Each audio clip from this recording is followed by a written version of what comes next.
अस्सलाम वालेकुम dear students, क्या हाल चाल है आप सबके। मैं हूँ शमा असलम, आपके favourite YouTube channel copy class में। आज हम लोगों ने एफएससी पार्ट 2 चैप्टर 15 होम्योस्टेसिस में से जो टॉपिक डिस्कस करना है वो है टेम्परेचर क्लासिफिकेशन ऑफ एनिमल्स। में से एक छोटा सा टॉपिक है classification of animals on the basis of heat production. कि हीट प्रोडक्शन के लिहाज से हम लोग एनिमल्स की क्लासिफिकेशन कैसे करते हैं। इसकी बेसिकली 3 टाइप्स हैं। फर्स्ट ऑफ ऑल कौन सी है? पहली है एंडोथर्म्स, दूसरी है एक्टोथर्म्स और थर्ड जो है वो है हेट्रोथर्म्स। फर्स्ट ऑफ ऑल बात करते हैं एंडोथर्म्स के बारे में। तो ये ऐसे जानदार हैं जो कि अपनी हीट को प्रोड्यूस कर सकते हैं। Animals that have the ability to produce heat किस से कर सकते हैं? As a by product during metabolism. Metabolism के दौरान ये अपनी हीट को प्रोड्यूस कर सकते हैं। ठीक है।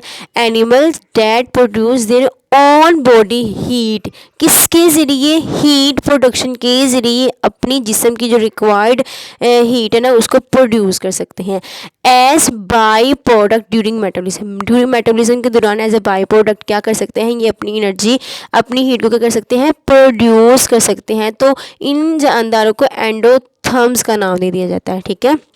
इन अदर वर्ड्स वो जानदार जो अपने लिए हीट की प्रोडक्शन कर सकते हैं वो एंडोथर्म्स कहलाते हैं। इनके अंदर ये एबिलिटी होती है कि ये constant source of internal heat है। इनके लिए क्या है? Constant source of internal heat, जो इस बात की इजाज़त देती है कि ये मेंटेन कर ले अपने कांस्टेंट इंटरनल बॉडी टेम्परेचर को। किस रेंज में? मिनिमम रेंज में, within a narrow range में। Constant source of internal heat allow to maintain nearly constant internal body temperature within a narrow range. अगर हम बात करें कि what are the examples of endotherms, तो examples कौन कौन सी आ जाती हैं? कुछ मैमल्स हैं, मैमल्स, बर्ड्स और फिशेस की कुछ स्पीशीज आ जाती हैं और फ्लाइंग इंसेक्ट्स आ जाती हैं। ठीक है। ये हमने बात की थी एंडोथर्म्स के बारे में, जो कि अपने जो है ना वो बॉडी टेम्परेचर को मेंटेन करने की इनके अंदर एबिलिटी है। ठीक है। और अपने लिए हीट को प्रोड्यूस कर सकते हैं। किसके ज़रिए कर सकते हैं? ड्यूरिंग मेटाबॉलिज्म के दौरान एज ए बाय प्रोडक्ट ये प्रिपेयर कर सकते हैं।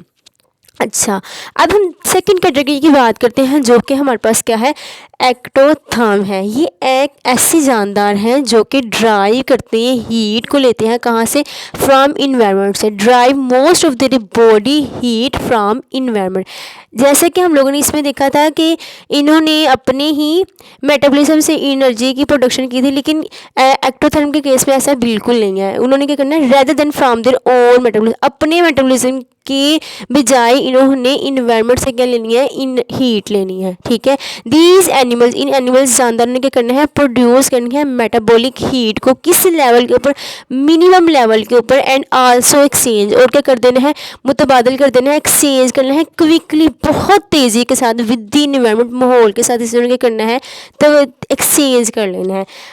एब्जॉर्ब हीट फ्रॉम सराउंडिंग, ये क्या करते हैं? जज़ब करते हैं हीट को कहाँ से? सराउंडिंग से। बट लेकिन इनके अंदर ये एबिलिटी नहीं होती है कि अपने बॉडी टेम्परेचर को मेंटेन कर ले नैरो रेंज के अंदर। Absorb heat from surrounding but can not maintain body temperature within a narrow range. ठीक है। एक्टोथर्म्स की क्या क्वालिटीज़ है जी? इनका लोअर रेट ऑफ मेटाबॉलिज्म होता है और पुअरली ये क्या होते हैं? इंसुलेटेड होते हैं। पुअरली क्या होते हैं? ये इंसुलेटेड होते हैं। अगर हम लोग बात करेंगे एग्जाम्पल कौन कौन से एक्टोथर्म्स में आ जाती हैं, तो बहुत ज़्यादा जो होते हैं ना, invertebrates are the examples of ectotherms. ना सिर्फ इनवर्टिब्रेट्स बल्कि फिशेज, एम्फीबियंस और reptiles are also the examples of ectotherms. अब फिलहाल अगर हम लोग कंपैरिजन के दोनों की बात करें तो एंडोथर्म्स में एबिलिटी नहीं है। एंडोथर्म्स का काम है कि इन्होंने अपनी हीट को प्रोड्यूस कर लेना है और अपने मेटाबॉलिज्म को कर लेना है, अपने मेटाबॉलिज्म से एनर्जी को प्रोड्यूस कर लेना है। ठीक है। और अपने टेम्परेचर को भी मेंटेन कर लेना है। लेकिन एक्टोथर्म में ऐसा कुछ भी नहीं है। उन्होंने क्या करना है? हीट को लेना है सराउंडिंग से, और उनके अंदर ये भी एबिलिटी नहीं है कि वो अपने बॉडी टेम्परेचर को मेंटेन कर सकें with in a minimum range के अंदर। जो थर्ड कैटेगरी है वो है हेट्रोथर्म्स। हेट्रोथर्म्स एक ऐसे जानदार हैं जो कि चेंज एबल इनका बॉडी टेम्परेचर है, that have changeable body temperature. जानदार प्रोड्यूस करते हैं एंडोथर्मिक हीट को प्रोड्यूस करते हैं। कौन सी हीट को वो प्रोड्यूस करते हैं? एंडोथर्मिक हीट को ये प्रोड्यूस करते हैं। लेकिन इनके अंदर ये जैसे कि हमने एंडोथर्मिक के केस में देखा था कि इनके अंदर एबिलिटी है कि अपने इंटरनल हीट को मेंटेन कर सकते हैं, इंटरनल बॉडी टेम्परेचर को मेंटेन कर सकते हैं। लेकिन इस केस में, हेट्रोथर्म के केस में ऐसा बिल्कुल भी नहीं है। Do not maintain their body temperature. इनमें आमतौर पर ऐसा नहीं होता कि अपने बॉडी टेम्परेचर को क्या कर लें, ये मेंटेन कर लें, लेकिन ये एंडोथर्मिक हीट को प्रोड्यूस करते हैं, ठीक है। और हैव चेंजेबल, इनका क्या है, बॉडी टेम्परेचर क्या है, चेंजेबल है, उसमें तब्दीली आती रहती है।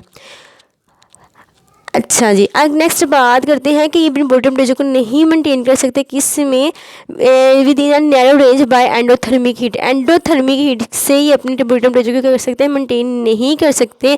और ये एब्जॉर्ब करते हैं हीट को, कहाँ से, एक्सटर्नल इन्वायरमेंट से, बाहर के माहौल से ये करते हैं, हीट को एब्जॉर्ब करते हैं। अगर हम हेट्रोथर्म्स की एग्जाम्पल देखें तो उसमें बैट्स आ जाते हैं, हैमिंग बर्ड्स आ जाते हैं। आज हमने डिस्कस किया था classification of animals on the basis of heat production. इसमें हम लोगों ने 3 कैटेगरीज की बात की, एंडोथर्म्स की, एक्टोथर्म्स की और हेट्रोथर्म्स की। और अगर तो वीडियो अच्छी लगी हो तो ज़रूर लाइक कीजिएगा, सब्सक्राइब करें माय चैनल, बेल आइकन को दबाना मत भूलिएगा। अपना ख्याल रखिएगा, दुआओं में याद रखिएगा। मिलते हैं नेक्स्ट वीडियो में, उस वक्त तक के लिए दीजिए इजाज़त। अल्लाह हाफिज़।